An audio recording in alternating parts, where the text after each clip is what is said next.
श्वेता सिंह हमारी संवाददाता ground zero से हमारे साथ जुड़ रही हैं। श्वेता, दुनिया के लिहाज से तो ये बहुत अच्छी खबर है कि अगर ये समझौता हो जाता है, ये बातचीत होती है, इस बातचीत से कोई पॉजिटिव नतीजा निकलता है। लेकिन एक सवाल ये भी पूछा जाएगा कि अगर यही करना था तो क्या मेहरबा थोड़ी देर नहीं कर दी यहां आते आते?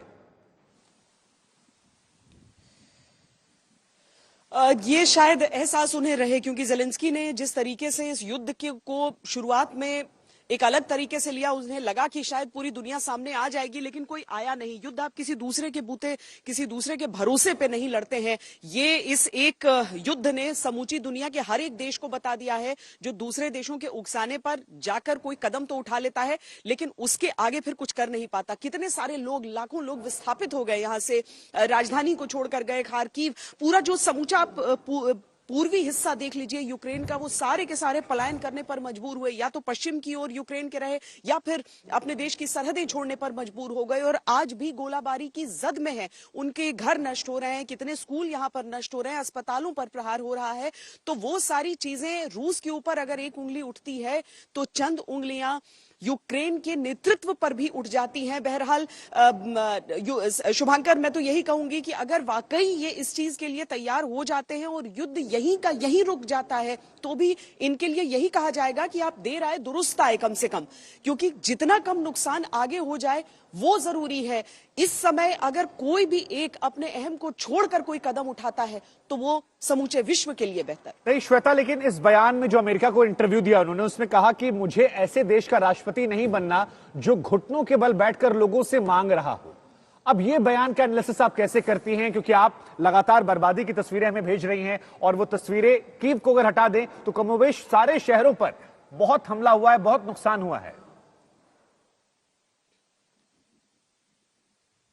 देखिए, ज़ेलेंस्की एक ऐसे नेता के तौर पर उभरे हैं पिछले 10 दिनों में। मैं कहूं 14वां दिन भले ही जंग का आज है, लेकिन शुरुआत के 4 दिन उनका वो नेतृत्व नहीं दिखा था। तो 10 दिन में दुनिया के सामने एक ऐसे नेता बनकर उभरे हैं जो खड़ा है, लड़ रहा है, जो छोड़कर नहीं गया। क्योंकि अभी अफगानिस्तान का एग्जाम्पल सबके दिमाग में ताजा था, जब वहां से नेतृत्व छोड़ गया था, भाग गया था, और उसके बाद तालिबान के हवाले एक तरीके से हो गया था।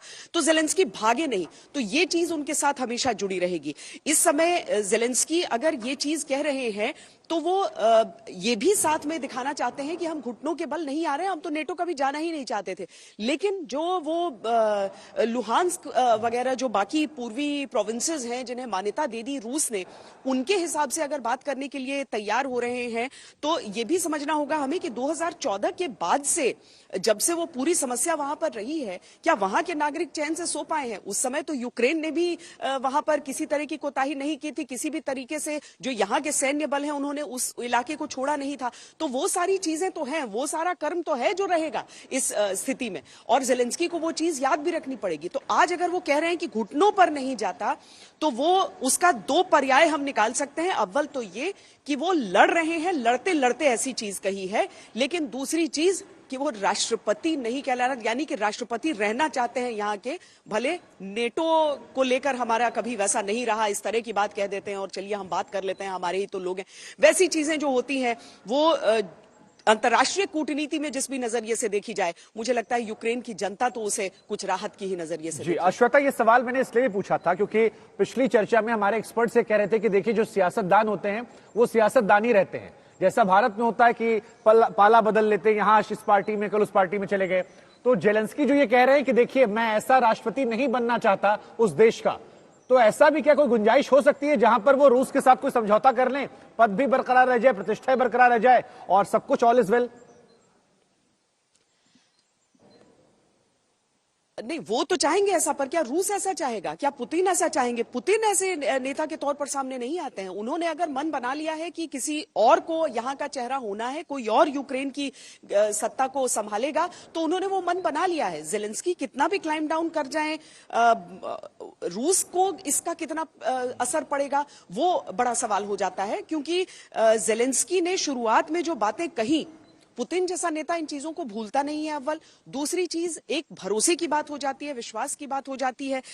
यहां पर तो बहुत सारे ऐसे भी नेता हैं शुभांकर, जो इस समय ये देख रहे हैं कि अगर युद्ध खत्म होने की स्थिति में, चाहे यूक्रेन का एक अपर हैंड रहा है या फिर रूस इस युद्ध को जीता है और तख्ता पलट में कामयाब होता है, क्या वो चेहरा हो सकते हैं, वो राष्ट्रपति हो सकते हैं? तो ऐसे भी यहां पर नेतृत्व को लेकर चर्चा हो रही है। ज़ेलेंस्की भी इस बात को समझ रहे हैं कि आज उस आवेश में, उस आवेग में जरूर उनके साथ जो सामान्य जनमानस है, लेकिन उनके साथ है या फिर अपने देश के लिए, अपनी मिट्टी के लिए, अपने घरों को बचाने के लिए वो लोग हथियार लेकर इस समय खड़े हैं। बहुत सारी चीजों को क्रिटिसाइज भी किया जा रहा है शुभांकर यहाँ, जैसे कि बिना लाइसेंस के हथियारों को बांट देना लोगों के बीच में, उनमें से कितने देश की रक्षा करने के लिए और कितने ऐसे होंगे जो उन हथियारों का कोई बेजा इस्तेमाल कर सकते हैं, तब जब घरों को खाली करके ये लोग पलायन कर चुके हैं और उन हथियारों का किसी दूसरी तरह की लूटपाट और एक तरह से आप समझ लीजिए एनार्की एक देश में आ सकती है। तो उन चीजों का भी खौफ है लोगों के भीतर, उन चीजों का बहुत ज्यादा खौफ है।